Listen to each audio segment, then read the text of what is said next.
ठीक है, बिस्मिल्लाहिर्रहमानिर्रहीम।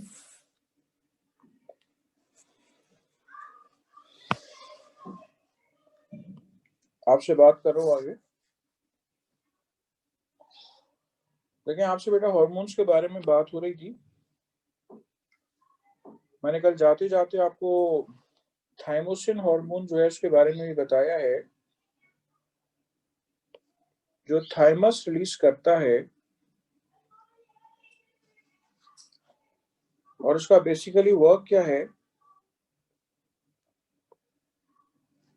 To promote the formation of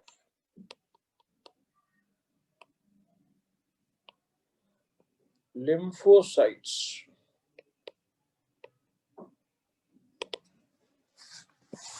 इसका बेसिकली काम है आपके पास लिम्फोसाइट्स की फॉर्मेशन।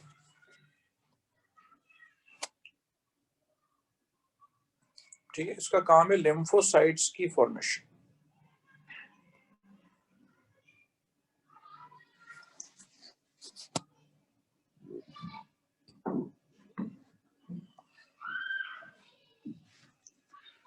चलें, इसके बाद आइए, देखिए ओवरी जो है वो बनाती है एस्ट्रोजन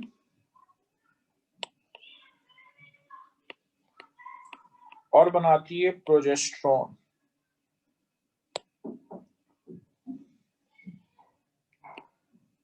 टेस्टोस्टेरोन जो है, टेस्टिस जो है वो टेस्टोस्टेरोन बनाते हैं।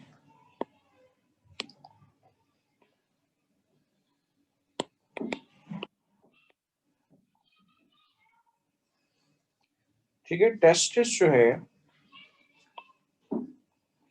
वो टेस्टोस्टेरोन बनाते हैं।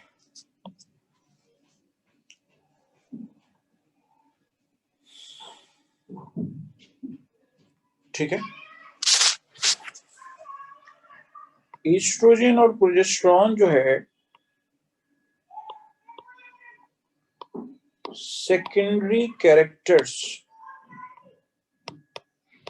In females and reproductive cycles के लिए रिस्पॉन्सिबल है, और testosterone secondary characters in males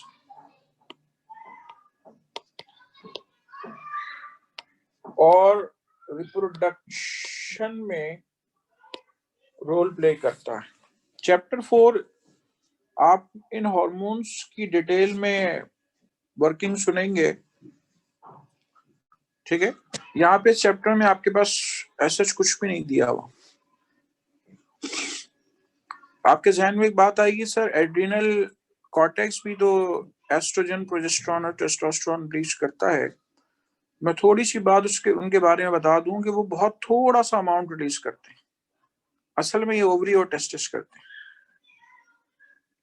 किसी के जहन में ये बात है कि सर क्या मेल्स में एड्रिनल कॉर्टेक्स ईस्ट्रोजन और प्रोजेस्टेरॉन रिलीज करेगा? बिल्कुल करता है, लेकिन उसका बहुत नेग्लिजिबल अमाउंट होता है। कोई ये सवाल करे सर फीमेल्स में एड्रिनल कॉर्टेक्स जो वो टेस्टोस्टेरोन रिलीज करेगा, तो बिल्कुल करता है, लेकिन फीमेल्स में उसका नेग्लिजिबल अमाउंट जो है वो मौजूद होता है। ठीक है, फीमेल्स में उसका नेग्लिजिबल अमाउंट जो है वो मिलेगा।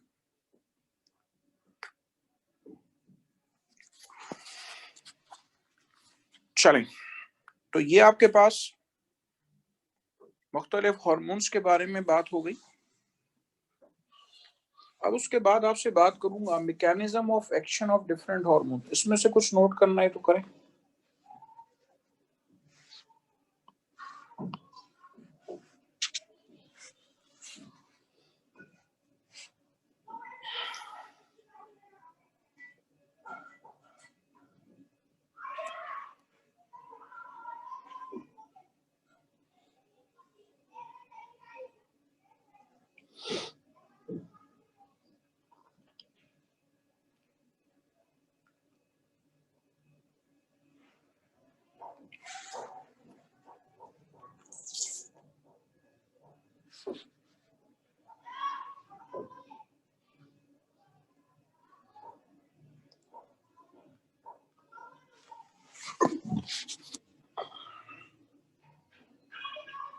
ठीक है, बहुत गौर से सुनिएगा। आपसे बात करने जा रहा हूं मैकेनिज्म ऑफ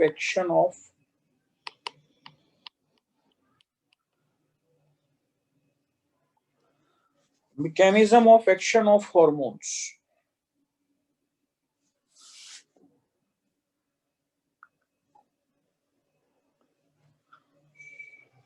ठीक है, mechanism of action of hormone जो है उसके बारे में आपसे बात करूं।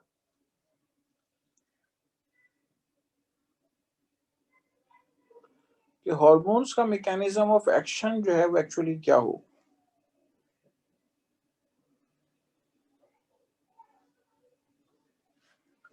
दो मैकेनिज्म्स आपको मिलेंगे।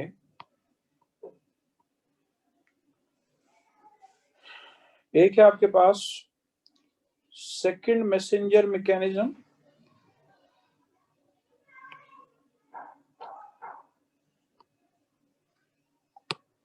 और दूसरा है आपके पास direct action mechanism.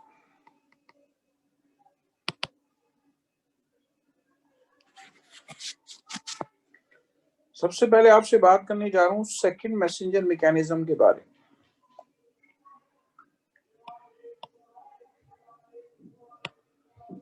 Second messenger mechanism के बारे में आपसे बात कर। सेकंड मैसेंजर की बात समझने के लिए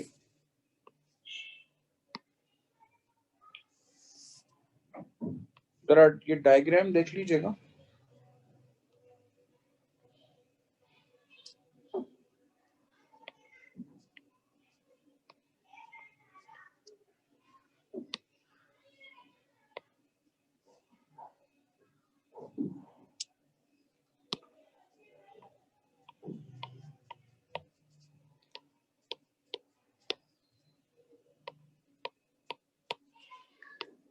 सेल मेम्ब्रेन की लिपिड बाइलेयर है।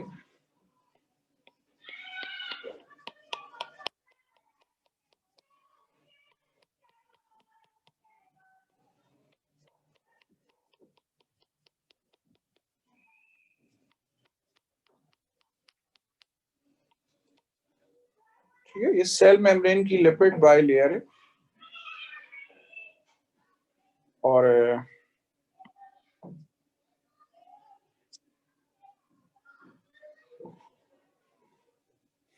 इसमें आपके पास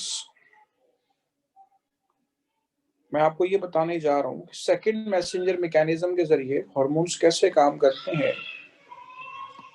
ये येलो से जो शो कर रहा हूं ये सेल के अंदर की जगह, ठीक है, साइटोप्लाज्म में, और ये इसका न्यूक्लियस। ठीक है, ये इसका न्यूक्लियस। सेकंड मैसेंजर मैकेनिज्म के जरिए जो हार्मोन्स काम करते हैं वो आपके पास हार्मोन्स हैं प्रोटीन हार्मोन्स। तो प्रोटीन हार्मोन्स में आपके पास ये देखें, ये प्रोटीन हार्मोन जो है ये ग्रोथ हार्मोन आया और अपने प्रोटीन, एक मखसूस प्रोटीन होता है जो कि सेल की सरफेस पे होता है, उससे आके वो जुड़ता है। ठीक है, ग्रीन से जो शो कर रहा हूं ये ग्रोथ हार्मोन है। जिस प्रोटीन से ये आके जुड़ा है उसको हम नाम देते हैं एडिनाइलेट साइक्लेस। ये एडिनाइलेट साइक्लेस से आके जुड़ा है। जब एडिनाइलेट साइक्लेस से आके जुड़ेगा, ठीक है, तो अब क्या होगा, ये एडिनाइलेट साइक्लेस से आके जुड़ने के बाद ये एक्टिव हो जाएगा, एडिनाइलेट साइक्लेस एक्टिव हो जाएगा। ग्रोथ हार्मोन खुद से अंदर नहीं जाएगा, याद रख लीजिए। अपना एक्शन दिखाने के लिए टारगेट क्या है, न्यूक्लियस टारगेट है, ये खुद से न्यूक्लियस तक नहीं जाएगा। ये एडिनाइलेट साइक्लेस से आके जुड़ेगा। जब एडिनाइलेट साइक्लेस से आके जुड़ेगा तो होगा ये कि साइटोप्लाज्म में जो एटीपी मौजूद होगा वो कन्वर्ट हो जाएगा किसके अंदर, वो कन्वर्ट हो जाएगा साइक्लिक एएमपी के अंदर। ठीक है, एटीपी कन्वर्ट होगा साइक्लिक एएमपी के अंदर। अब ये जो साइक्लिक एएमपी है ये साइक्लिक एएमपी क्या बनाएगा? ये साइक्लिक एएमपी एक प्रोटीन बनाएगा, उसका नाम है प्रोटीन काइनेस ए। एक प्रोटीन बनाएगा, उसका नाम है प्रोटीन काइनेस ए। ये जो प्रोटीन काइनेज है ये कहाँ जाएगा? ये न्यूक्लियस के अंदर जाएगा, और न्यूक्लियस के अंदर जाने के बाद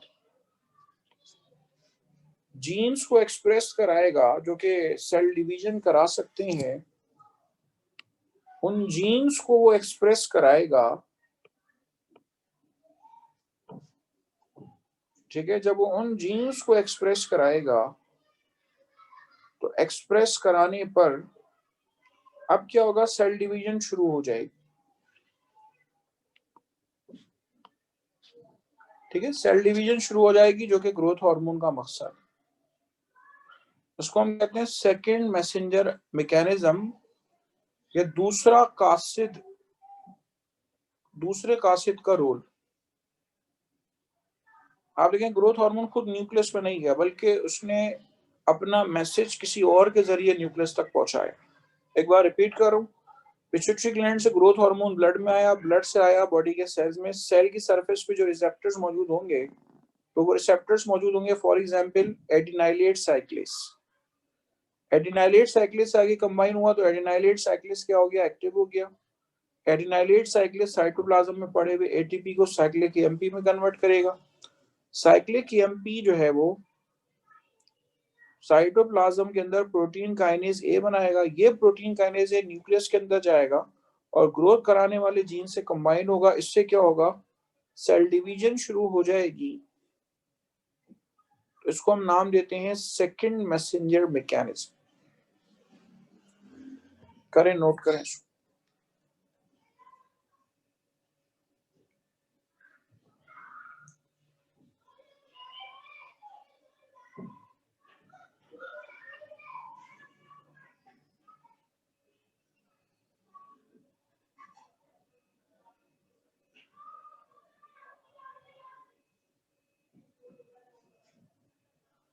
और तरीके से नोट करें इसको।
चलें, जितने प्रोटीन हार्मोन हैं,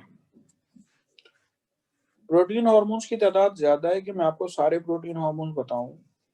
मैं आपको लिपिड हार्मोन्स बता दूंगा तो आप खुद ही समझ लीजिएगा कि उसके अलावा जो बचेंगे वो प्रोटीन हार्मोन है।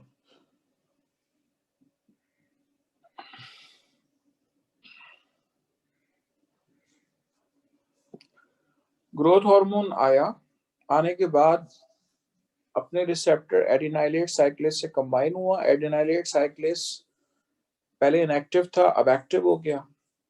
साइटोप्लाज्म में पड़े हुए एटीपी को साइक्लिक ईएमपी में कन्वर्ट करेगा। साइक्लिक ईएमपी क्या बना लेगा? प्रोटीन काइनेज ए बना लेगा। ये प्रोटीन काइनेज ए न्यूक्लियस के अंदर जाएगा, ग्रोथ कराने वाले जीन से कंबाइन होगा, यानी सेल डिवीजन कराने वाले जीन से कंबाइन होगा और ग्रोथ शुरू हो जाएगी।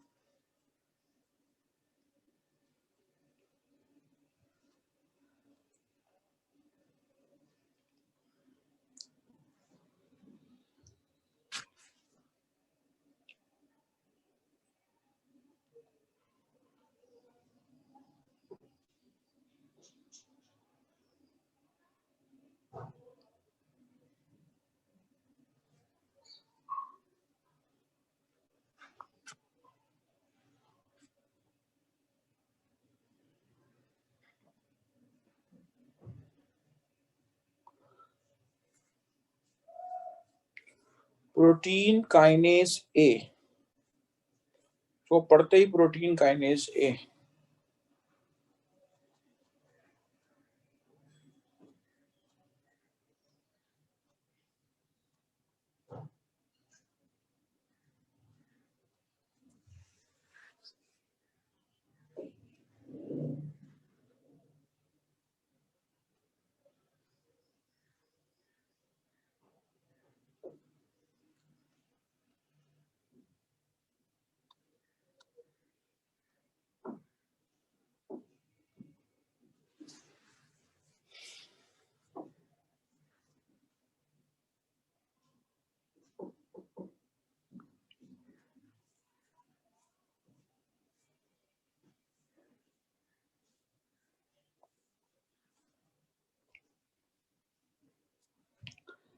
चले, इसके बाद आइए, अच्छा दूसरा मैकेनिज्म है डायरेक्ट एक्शन मैकेनिज्म। बता दूं तो दूसरा मैकेनिज्म कॉपी कर लिया ये आपने? चले, अच्छा डायग्राम में, इसी डायग्राम में बता रहा हूं ताकि आप कंपेयर कर सकें।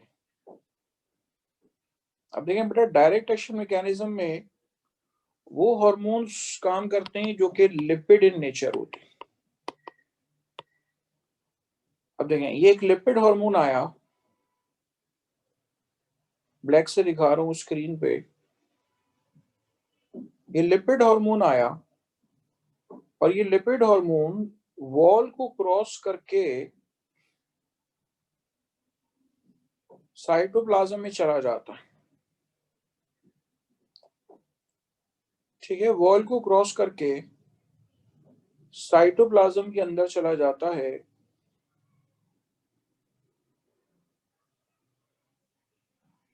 अब ये देखिए आपके पास साइटोप्लाज्म में आ गया। आपको पता है लिपिड को लिपिड नहीं रोकते। अक्सर क्रीम्स वगैरह या ऑइंटमेंट्स या लोशंस लिपिड बेस इसीलिए होते हैं ताकि उसके अंदर जो चीज हो वो सेल के अंदर तक जज्ब हो जाए। ठीक है, तो ये देखें लिपिड को बड़े आराम से क्रॉस कर गया। इसके लिए कोई रिसेप्टर वगैरह की सेल मेम्ब्रेन की सरफेस की जरूरत नहीं। फिर साइटोप्लाज्म में पहुंचने के बाद अब क्या होगा कि ये लिपिड हार्मोन, मेरे लफ्जों को गौर से सुनिएगा, ये कुछ रिसेप्टर से कंबाइन होता है जो साइटोप्लाज्म में मौजूद होते हैं। मैं ग्रीन से शो कर रहा हूं, आपको बाहर थोड़ा क्लियर बना के दिखा देता हूं। ये लिपिड हार्मोन आया और साइटोप्लाज्म के अंदर, ठीक है, साइटोप्लाज्म के अंदर किसी रिसेप्टर से कंबाइन होगा। फिर वो दोनों चीजें, ठीक है, फिर वो दोनों चीजें मिलकर न्यूक्लियस के अंदर चली जाएंगी। फिर जब वो दोनों चीजें मिलकर न्यूक्लियस के अंदर चली जाएंगी, इस तरह से फिर क्या होगा कि जो उस हार्मोन का डिजायर्ड इफेक्ट होगा वो आपको नजर आएगा।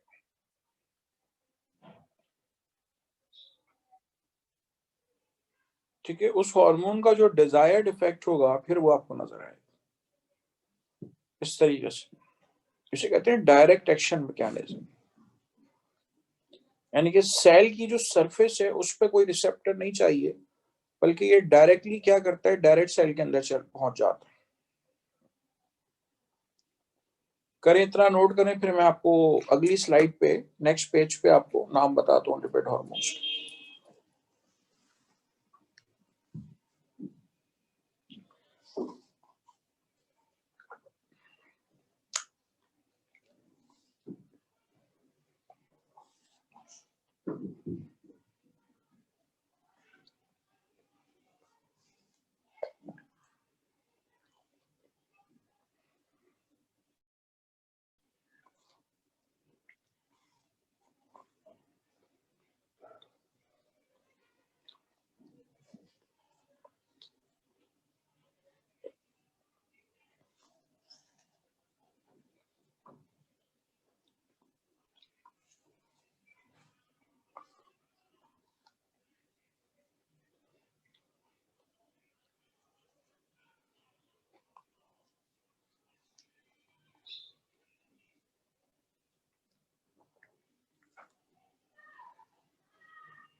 चलें अब आइए अगली स्लाइड पे।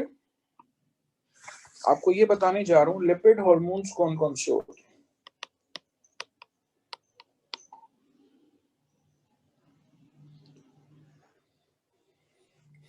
लिपिड हार्मोन्स में एक नाम है कॉर्टिसोल का, एक है आपके पास एस्ट्रोजन, एक है आपके पास testosterone,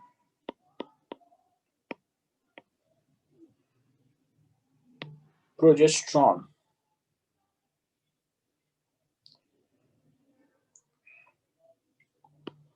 aldosterone.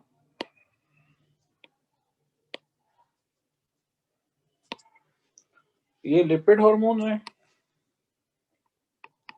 Modified amino acids, ये तीन हार्मोन्स हैं, एपिनेफ्रिन, नॉरएपिनेफ्रिन और थायरॉक्सिन। ठीक है, एपिनेफ्रिन, नॉरएपिनेफ्रिन और thyroxine.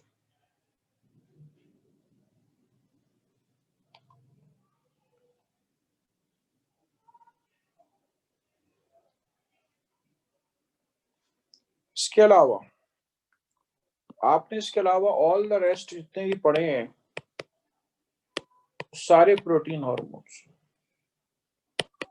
Luteinising hormone, follicle stimulating hormone, adrenocorticotrophic hormone, जो नाम लिया जाए वो सारे प्रोटीन हार्मोन्स। बात ध्यान में रखें। अच्छा, जहन में आएगा सर ये मॉडिफाइड अमीनो एसिड हार्मोन्स कैसे काम करेंगे? भाई ये भी डायरेक्ट एक्शन के जरिए करते हैं, ये और ये दोनों, जिसके लिए मैंने ब्रैकेट लगाए, ये दोनों डायरेक्ट एक्शन के जरिए करते हैं। और जो प्रोटीन हार्मोन्स हैं ये काम करते हैं आपके पास सेकंड मैसेंजर मैकेनिज्म के जरिए। ये काम करते हैं सेकंड मैसेंजर मैकेनिज्म के जरिए।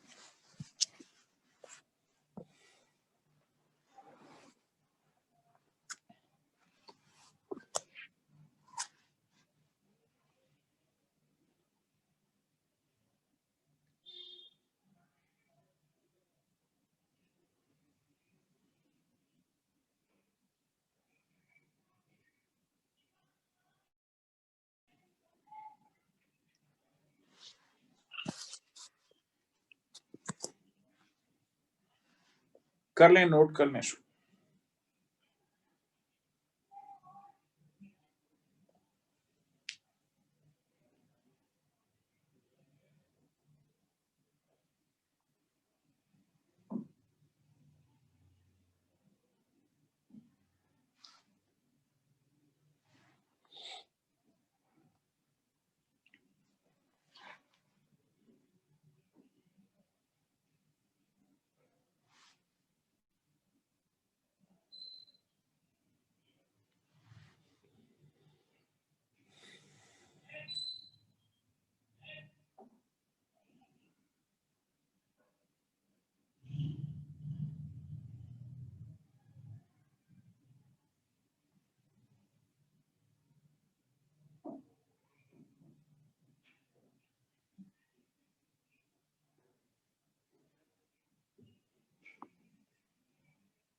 चलें, ये आपसे मुख्तलिफ हार्मोन्स के बारे में बात हुई है। अच्छा, मैंने कोई हार्मोन ड्रॉप तो नहीं किया या कोई ग्लैंड मैंने ड्रॉप तो नहीं किया है? सुफिया आप बताएं जरा, गर्दन हिलाकर ही बता दूं। मैंने अपनी फिलहाल वो खोला हुआ है स्क्रीन, मैंने एनलार्ज की है। कोई मैंने हार्मोन छोड़ा है क्या? ठीक है।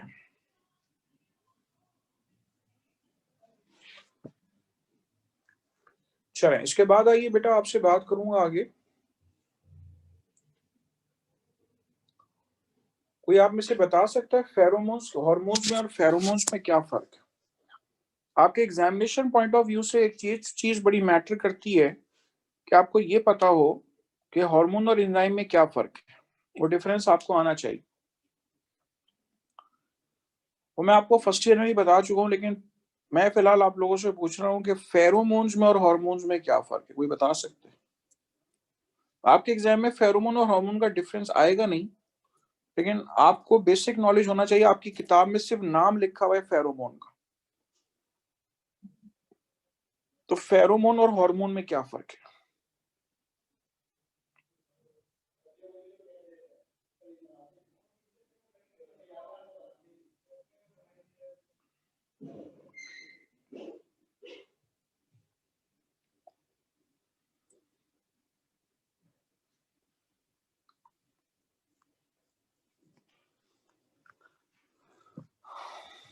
अस्सलाम वालेकुम सर, आपने तो ये बताया था कि हमें कि एंडोक्राइन की जो सिक्रीशंस हैं वो हार्मोन कहलाती हैं और जो एक्सोक्राइन की हैं वो एंजाइम्स कहलाती हैं।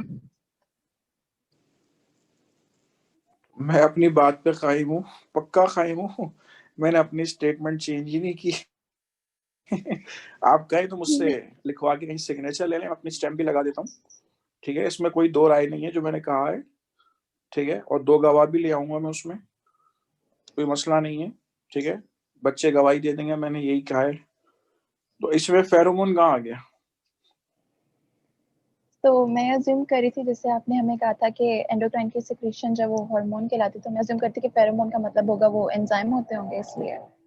ओ या मेरे मालिक, तो मैं पूछता आपसे, अगर फेरोमोन का मतलब यही होता। क्या हो जाता कभी कभार जहरा आपको?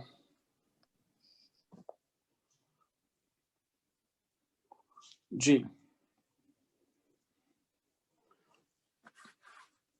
फेरोमोन्स क्या होते हैं?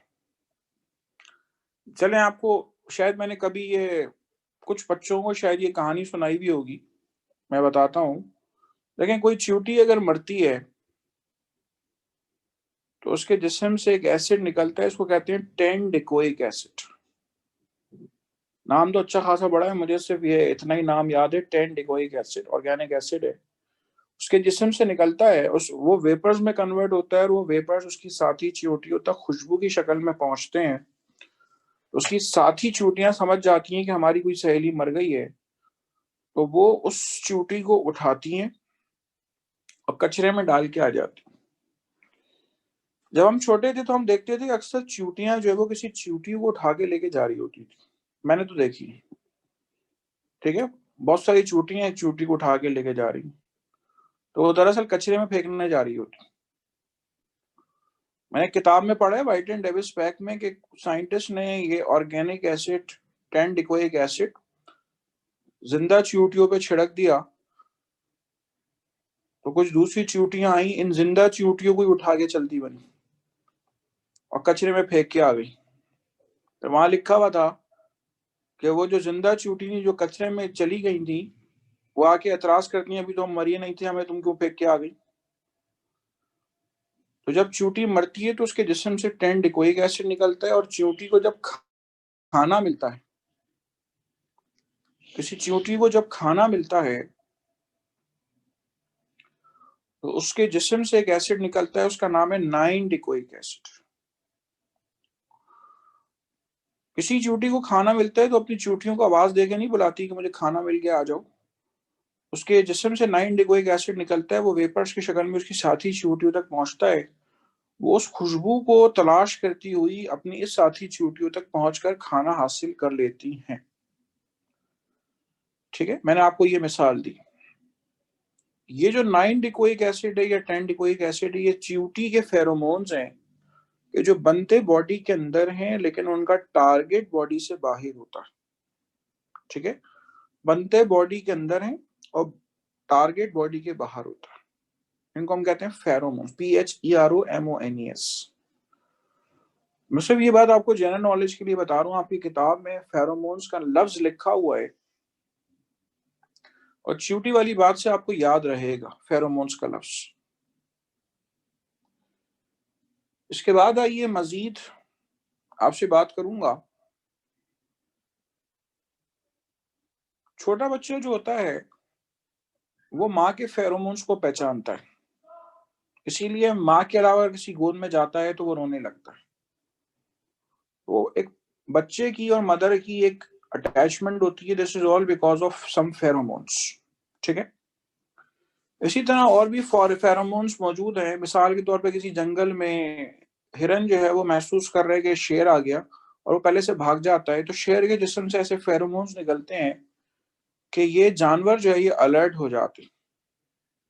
ठीक है, तो यानी कि जो बनते बॉडी के अंदर है और उनका टारगेट कहाँ होता है, टारगेट जब वो बॉडी से बाहर होता है उसको हम नाम लेते हैं फेरोमोन्स। ठीक है,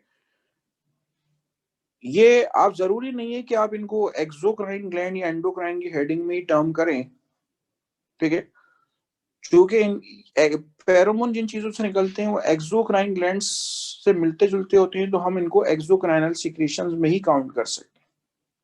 ठीक है, चलें, तो ये मैंने आपको एक छोटी सी बात बताई है फेरोमोन्स के हवाले से। मुझे आप में से कोई बता दे हार्मोन्स में और एंजाइम्स में डिफरेंशिएट करवा। मैं फेरोमोन की बेटा आपको डेफिनेशन लिख देता हूं।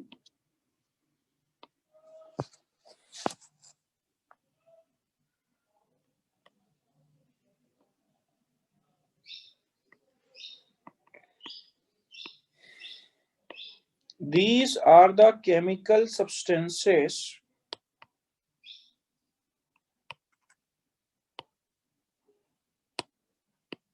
which are formed inside the body and has target effect outside the body। इसका टारगेट जो है वो आपके पास आउटसाइड द बॉडी होता है।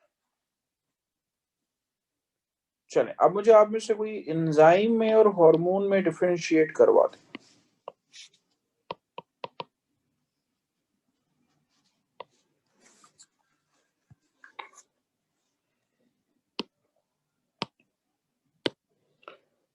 जी बेटा बोलिए। Sir, exocrine secretions are called enzymes and endocrine secretions are called hormones. इनका दूसरा डिफरेंस ये हो सकता है क्योंकि एंजाइम जो है वो एक्सोक्राइन की सिक्रेशन होते हैं, तो उनका डक्ट मतलब डक्ट में वो रिलीज होते हैं, तो मेरे ख्याल से उनका एक्शन जो है वो ज़्यादा फास्ट होगा। और जबकि हार्मोन की जहाँ तक बात है तो वो एंडोक्राइन है, तो डक्टलेस ग्लैंड्स हैं, तो उनका क्योंकि वो ब्लड में जाएगा और फिर वो टारगेट सेल्स तक जाएगा, तो वो थोड़ा रिलेटिवली स्लो होगा। ठीक है, और बताइए। और सोचने पड़ेंगे, रुकिए, ये दो जहन में आए थे।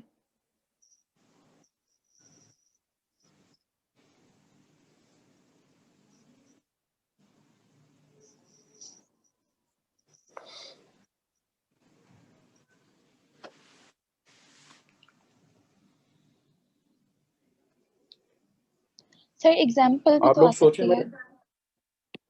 हाँ आप लोग सोचें, मैं अब तक ये इनके 2 पॉइंट्स लिखता हूँ। These are the secretions of exocrine glands.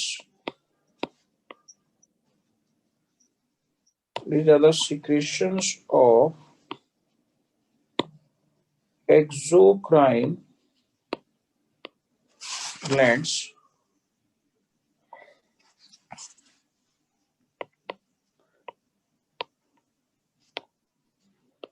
These are the secretions of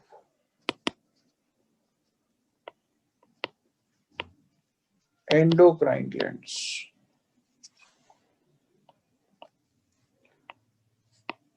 The release occur through duct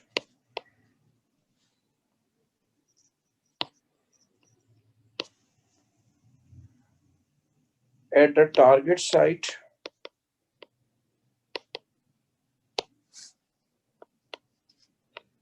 They are released in blood. ठीक है, ये ब्लड में रिलीज होता है।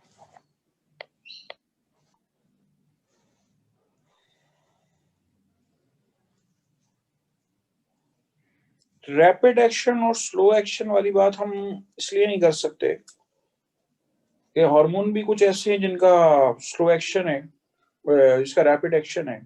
इंसुलिन की बात करूं तो इंसुलिन जो है वो आपके पास उसकी 2 मिनट की हाफ लाइफ है, कुछ ऐसे जिनकी सेकंड्स की हाफ लाइफ है, तो उनका तो रैपिड एक्शन हो जाएगा। कोई और पॉइंट आ रहा है बेटा आपके जहन में? एग्जाम्पल नहीं बस लिख सकते हैं आप इनकी। एंजाइम्स के बारे में लिखेंगे, दे एक्ट लोकली। एंजाइम्स जहां बनते हैं वहीं पे उनका एक्शन होता है, ठीक है, लोकली। और हार्मोन्स के बारे में बात करें, they act through out the body.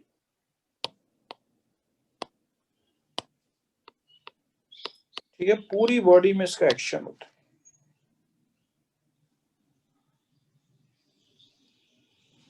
चलें कर लें, नोट कर लें एंजाइम और हार्मोन का डिफरेंस। और कोई जहन में?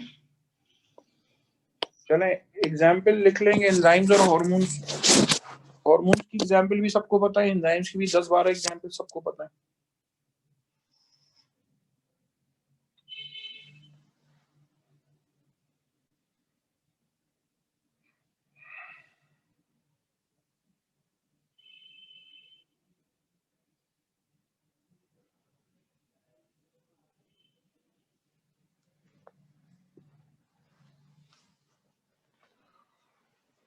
Enzyme act locally, hormones act through out the body. Pituitary gland में ग्रोथ हार्मोन रिलीज होता है, पूरी बॉडी में उसका एक्शन है।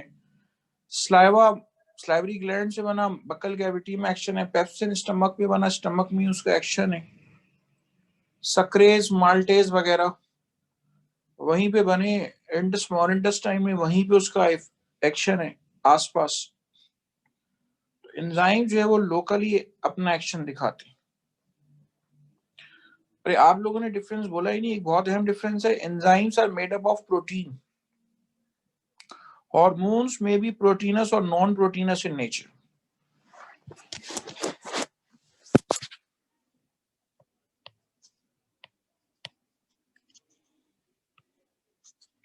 They are made up of protein only. They are made up of protein. Hormones के बारे में, हार्मोन्स में भी प्रोटीन और लिपिड।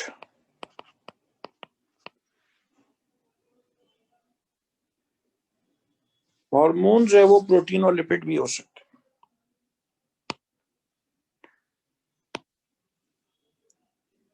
सर ये डिफरेंस हो सकता है कि enzymes work by lowering the energy of activation और हार्मोन्स में ऐसा कोई सच रोल नहीं होता, या ये नहीं हो सकता?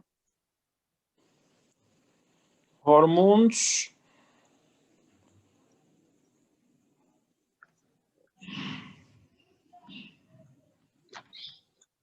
हाँ लिख सकते हैं,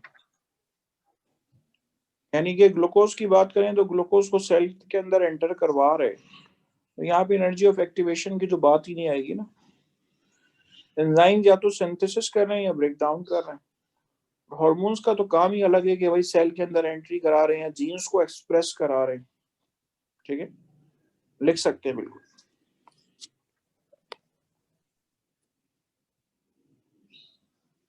चलें, कोई सवाल करना है तो पूछ लें।